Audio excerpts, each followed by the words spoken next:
From one neighbor to another, WCTE PBS is here for you. Coming up next is Live at 5 on WCTE PBS and its streaming platforms to provide updates on communities throughout Central Tennessee.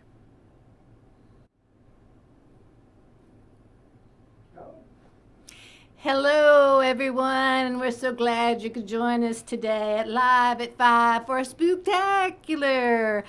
Oh, time here. We've got much to tell. Here is a wonderful panda, Bryce McDonald from the Cumberland Playhouse. Bryce, what can you tell us that's spectacular?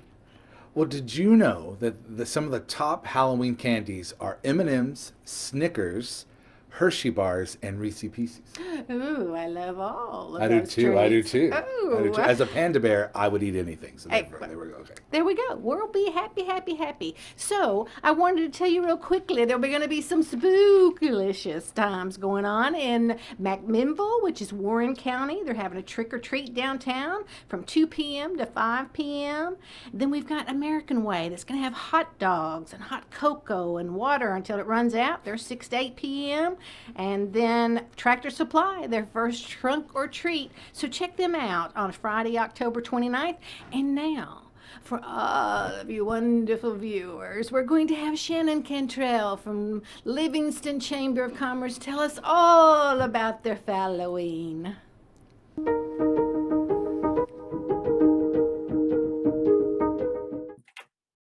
Hello, Shannon. Hey, how are you? Fine. Thank you so much for joining us today and updating us at Live at 5 WCTE PBS. Honey, I was happy to, very happy to. Good, good. So Shannon, first, tell me your full name, kind of a little bit what you do at the chamber, your job title, just share a little bit and how you've been involved in an event that you're going to talk to us about, which is Fall-O-Ween.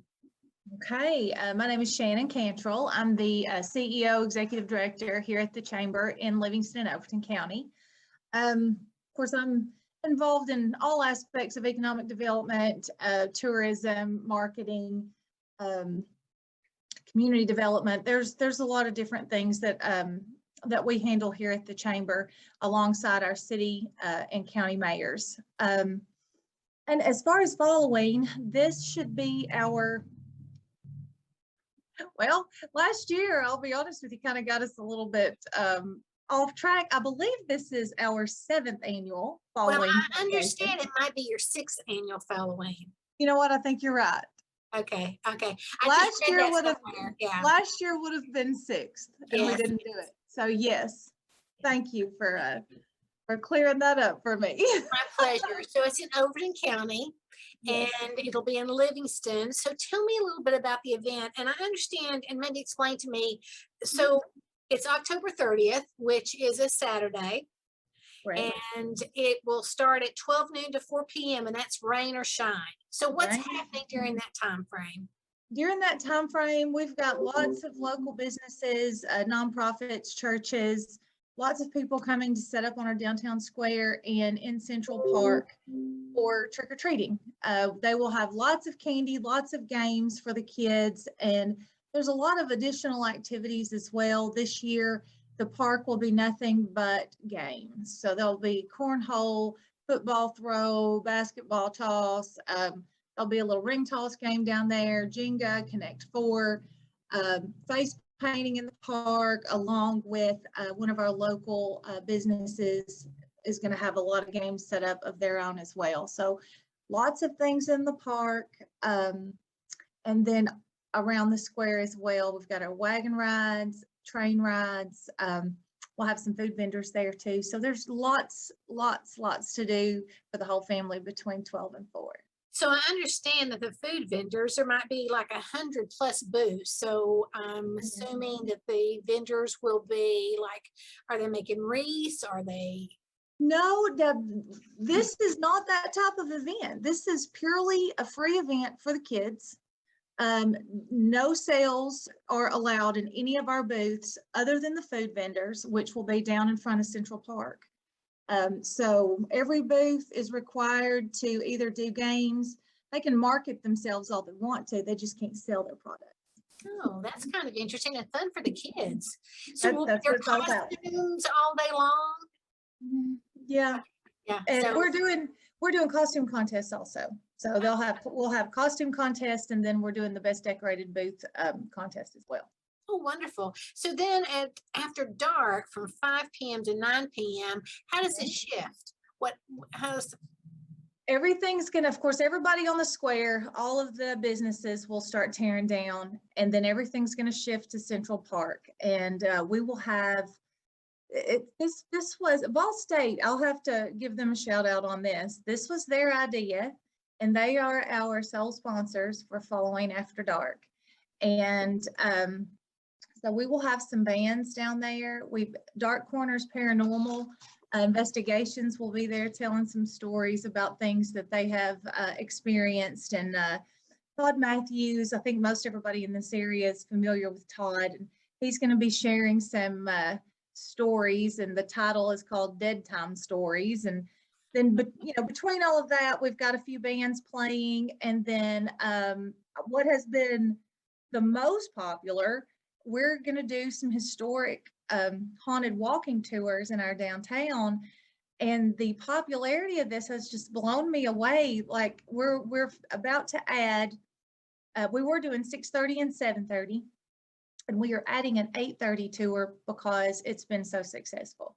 So we're excited about all this. Yes, that's wonderful. It really sounds so. Music. What kind of music will be played during the event? It's going to be really a little bit of all kinds. I mean, during the day, we've got a DJ on the square, and then we'll have one down at Central Park as well, and they'll be playing like Halloween music and stuff like that. But in the evening, it'll be a mix between country and rock. And there's Mike Powell. He is our director over at Ball State here locally. He's going to play a band called Scarlet, and then a band called Professional Development. And I believe they are a bunch of teachers. Oh, So what is that? So it'll be fun. It's going to be a lot of fun. It'll be a fun day, and we're really excited. Planning, or really hoping. I can't really plan for good weather. I can hope for good weather, because in 2019 it was super windy. So we're really hoping to have some great weather this day. Well, we hope you have great weather and a great turnout.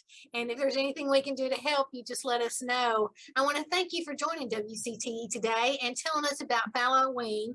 Let's just say it's October 30th from noon to 4 p.m. It's rain or shine. And then after dark, it's 5 p.m. to 9 p.m. Lots of activities, lots of vendors. Will there be awards given for the best costume?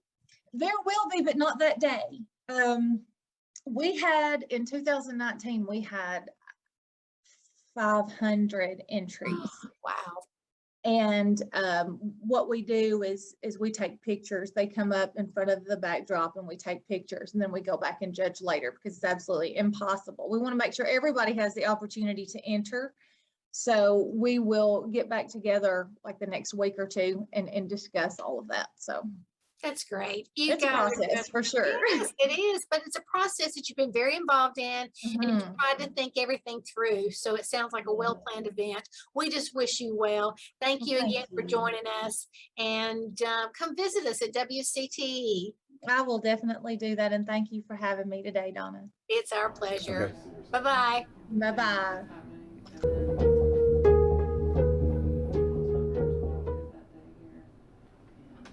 Welcome back to Live at 5 at WCTE Central Tennessee PBS. It is with great privilege, honor, that I introduce once again non-panda Bryce McDonald, who is the CEO and producing director at Cumberland Playhouse. And tell me what is going on in Cumberland County at the Playhouse. We got a lot going on. We're currently running a show called Peter and the Starcatcher, which has 2 more weeks of its run. It's a fantastic magical adventure. It is the adult prequel to Peter Pan. So you'll come and learn how Peter Pan came about, how Captain Hook lost his hand and became the Captain Hook we know, and where Tinkerbell came from. And, don't we love Tinkerbell? Oh, we just love Tinkerbell. But there's so many. It's a swashbuckling adventure that your kids will love, but also the adults will love too. But I'm super excited to tell you about our Christmas shows coming up. Can you believe the holidays are here, and I'm so excited. I'm so excited. I am too. And we love nothing more than to do Halloween and rehearse a Christmas show. show. That seems to be our trend at the Playhouse.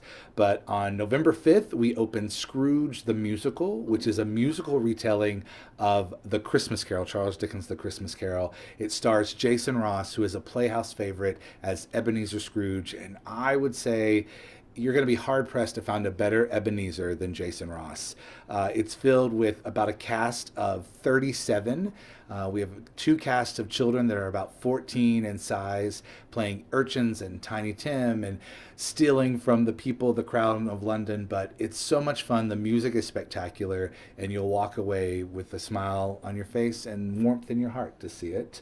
And then we open after that, November 15th, we open Plaid Tidings, which is the gentleman from Forever Plaid. It's a 4-boy group that they were on their way to do their first concert, and they were hit by a bus of Catholics that took their life, and they never got to do their first show. And then they're given a chance to come back to Earth to do their show for the first time. There's that magic. There's some magic there. So they get to do that, and it was a great success for us. And now the world is in need of a little holiday cheer.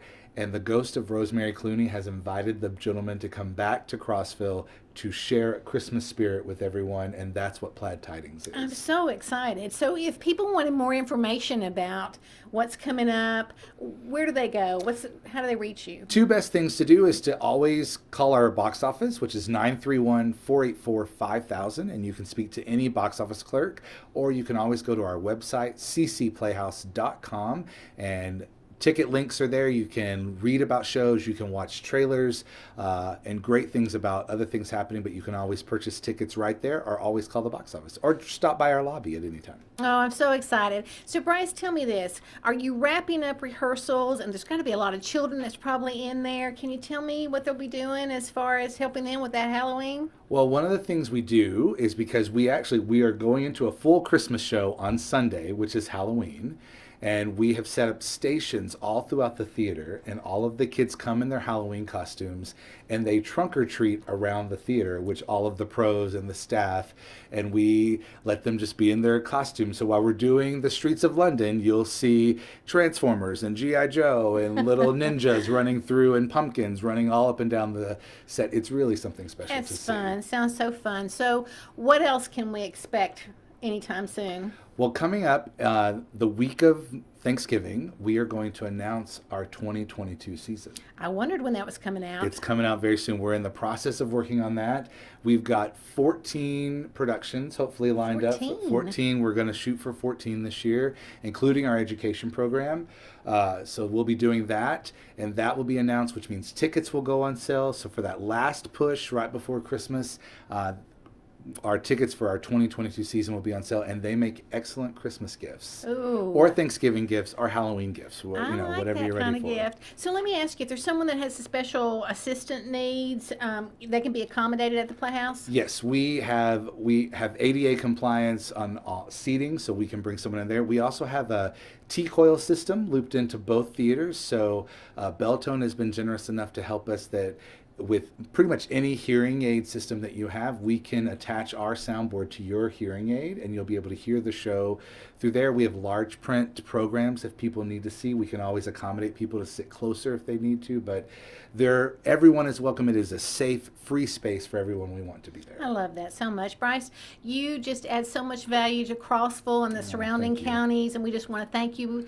I hope you'll come back and visit us, and please tell those little ones Happy Halloween from us. I will. I would love to come back. I love being a part of WCTE and of this Upper Cumberland area, and it's all about togetherness and family, and I feel that here more than ever. So. Not only is Bryce a great volunteer, for some of you that may not know, he is on our board of trustees, the Upper Cumberland Broadcast Council, and he serves faithfully. He offers great guidance, and we just thank him so much for serving WCTE in that capacity. So we're probably going to go to a sports wrap-up video. So don't you go away, because when you come back, we're going to have more right here at Live at 5.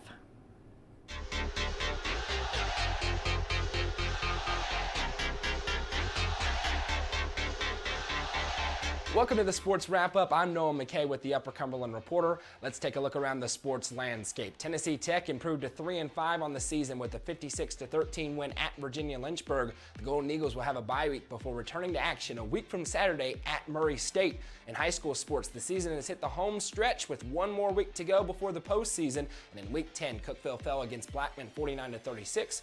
Monterey dropped their third straight game 28-21 at Bledsoe County. And the Wildcats are now 5-4 after a 5-1 start.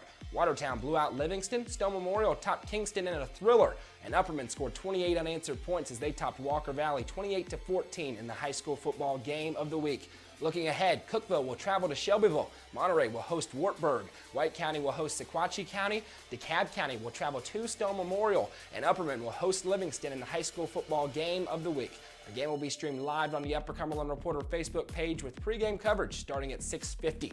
That was the Sports Wrap-Up. I'm Noah McKay. Have a great day.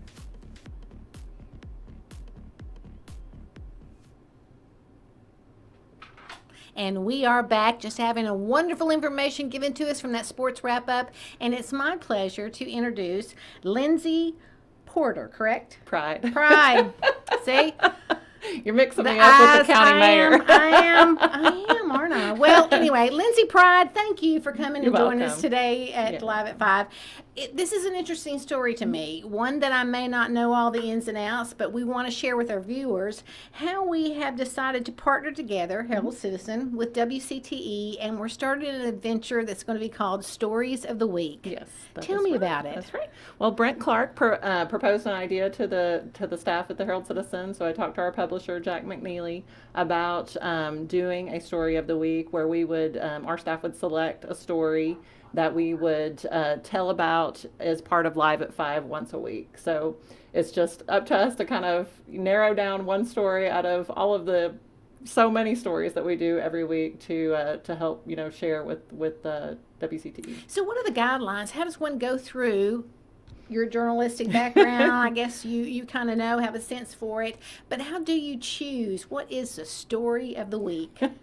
Well, I'm just learning how we pick one story, because to me, we, are putting stories on our website all day long. We're putting stories in our paper 3 times a week. So it is hard to narrow it down to one big story, but, we are going to do our best to try to pick something that we feel like that your viewers will appreciate. And of course, we started this week with healthcare. That's a huge issue for everyone. Yes. So I thought that was a great start for the Story of the Week. I agree. And something I like about it so much is that since we are Central Tennessee, all of the surrounding counties can glean something from this story, correct? Yeah, that's true. Okay, so what's kind of just a little bit of a sneak what this story will be about? Well, it's all about patient satisfaction at our hospital and what our hospital, Cookeville Regional Medical Center, is doing to improve how patients feel about their experiences at our hospital.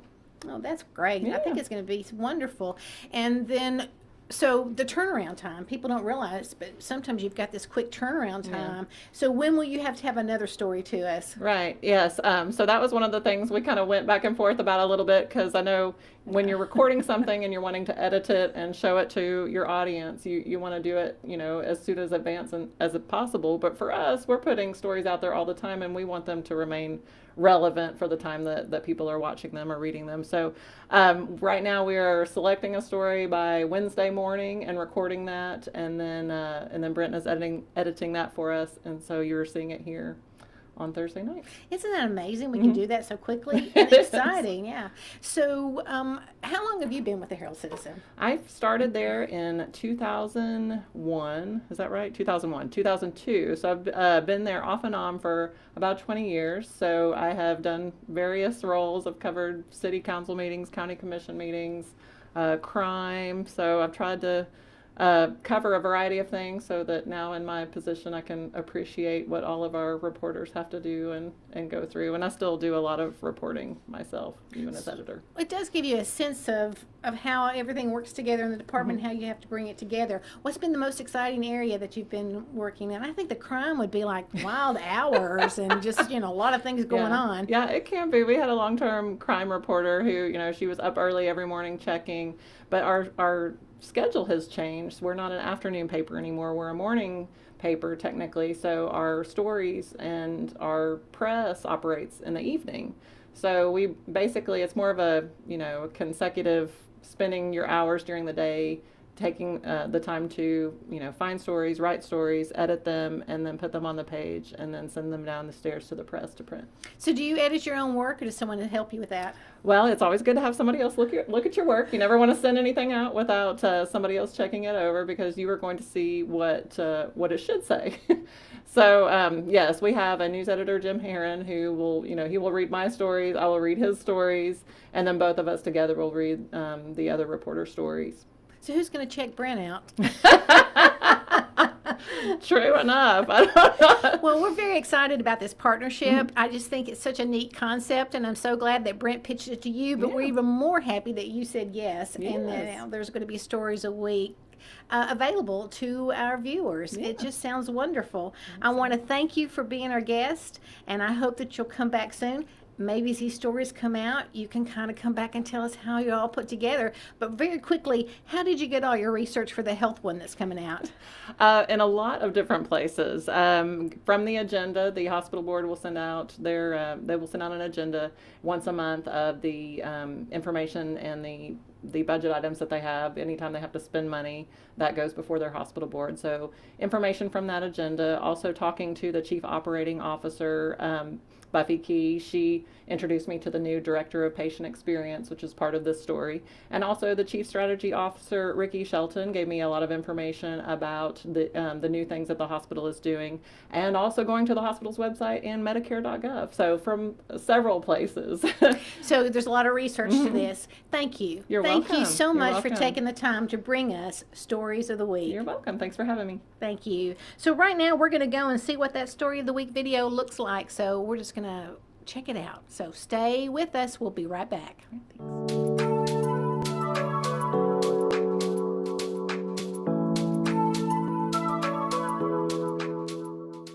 Good evening. I'm Lindsay Pride, editor of the Herald-Citizen, with your Story of the Week. Cookeville Regional Medical Center is implementing new strategies to improve patient satisfaction. The city-owned hospital recently named its clinical coordinator for respiratory therapy, Craig Norris, as the director of patient experience. The hospital's chief operating officer, Buffy Key, said this position is one that many hospitals across the country already have, and something they've been trying to do at CRMC for years. Norris said he'll be developing a patient experience team made of frontline staff that will include everyone from nursing and therapy services to environmental, food, and nutrition. He said it will go beyond the hospital consumer assessment of healthcare providers and systems hospital survey. That's the survey that hospitals give to patients after they stay to report their experiences. You can go to the hospital website at crmchealth.org, where there's a link to medicare.gov to see how our hospital patients responded to these questions. Patients will report whether or not their nurses and doctors communicated well with them, whether or not they received help as soon as they wanted it, the cleanliness of their room and bathroom, and whether or not staff explain medications they're getting. The hospital will start texting and emailing surveys to patients, in addition to the paper surveys that have been done in the mail. Chief Strategy Officer Ricky Shelton said they hope to begin these email and text surveys by the 1st of 2022. Shelton said these new ways of sending surveys will allow the hospital to get more timely feedback so they can review any concerns and implement any changes they need to do to respond to those concerns. You can visit our website at herald-citizen.com to read more about this story, as well as our next print edition Friday. Thank you.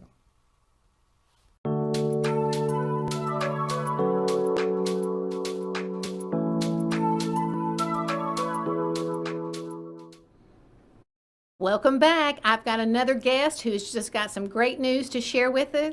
Her name is Sherry Hickey, and she's with the GFWC Sparta Women's Club. So tell me a little bit about this. As I looked it up, it was a nonprofit organization, correct? Yes, we're volunteers. All of us are volunteers to make our community better, our towns better, our state better, and our nation better. So that's what GFWC is all about. And you were telling me something interesting about that this was like a local chapter, is that correct? That is correct. But yet on a national level, it's referred to as what? Women's Club in Washington, D.C. is the national headquarters. That is GFWC Women's Club. But all the local clubs, is women. The national club is women's because they're over all the individual women's clubs. Now, could that not get confusing, ladies? But anyway, they do a great work. And one of the things that we wanted to talk with you about today was the Jingle Bell Bazaar at the White County Ag Center. I think it's coming up November 6th. Yes, next Saturday. It's just hard to believe that we're in November. Can you tell me a little bit about what we'll see at the Jingle Bell Bazaar?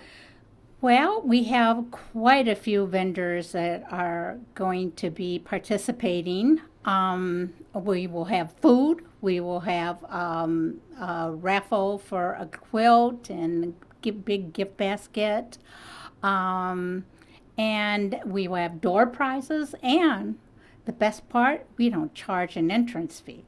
There's no fee? Oh, wonderful, wonderful. So it starts at what, 9 a.m.? Yes. And it goes till 3 p.m.? Yes. And all the vendors, are they inside and Yes. covered, or are they also inside and outside? No, it's all inside, and that's why we have such a good response, because we don't have to deal with the weather. We're very fortunate to get the Ag Center in Sparta. I'm very blessed that they let us have that place. So do you have a planning committee that kind of puts this all together? And is this an annual event, or is this something very new? We do a fall and we do a spring. We have one coming up in spring already planned. Oh, do you really? Yes, we do. Any hints on what that might be? We haven't come up with a name yet, but we're all the vendors, when they are at this one, will be handed out the spring thing for them to sign up, because they get first preference. Oh, that's wonderful. So I noticed that some of the vendors are going to have some T-shirts and the Yes. sweatshirts, and there's going to be wreaths, and Yes. the signs will be there. Yes. Oh gosh, that sounds so great. So what kind of food are these, like for food vendors? No, well, we Well, there are have food we have vendors. individual vendors that are going to have their fried pies and cookies and cakes, but we also will be serving a plate that the vendors or anybody can come in for $5. They'll get a hot dog, cookie, potato chips, and a drink for $5. Well, that sounds great. I know, perfect lunch. So what's the easiest thing when you're planning an event like this, and what is the biggest challenge you have? Well, I am just very fortunate. I've been president of Sparta Club for 10 years. And my committees, my women in the club are so wonderful. They will volunteer to help me as long as I keep leading. So and we've had a growth in the last 2 months. We started out like 10 members in the Sparta Women's Club. We're 90 years old. And 90 years old? Yes, You look Sparta good, Women's girl. I'm just saying. and we're up to 25 members now. So we're really growing. I'm really excited about it, because that means the more members you have, the more things you can do. So that's right. what I'm excited about. That's exactly right. Well, I sure do want to say thank you for stopping by today at Live at 5, telling us a little bit about this great event, telling us about the GFWC nonprofit organization, which is all about community improvement and enhancing, Sparta. Okay, our last craft and vendor show, which was in the spring, all the funds we raised, we gave out to the rescue squad, the fire department, the veterans in our area that need gas cards for Aw, gas, that's so nice. the Seeds of Hope for the homeless, Yes. the soccer program at the White County High School, the Senior Citizen Center. So at this one, then our committee, our members decide where they want those funds to go. So I'm really excited about it. Thank you for all that you and the ladies do. Now, you were going to do a special sign-off today. Can you speak to the viewers of Central Tennessee? I'm saying adios via con Dios, which means good night and go with God. Thank you. From one neighbor to another, WCTE PBS is here for you. Join us back for the encore on Sunday at noon. A brand new show of Live at 5 will return at 5 p.m. next Thursday. Thank you for watching.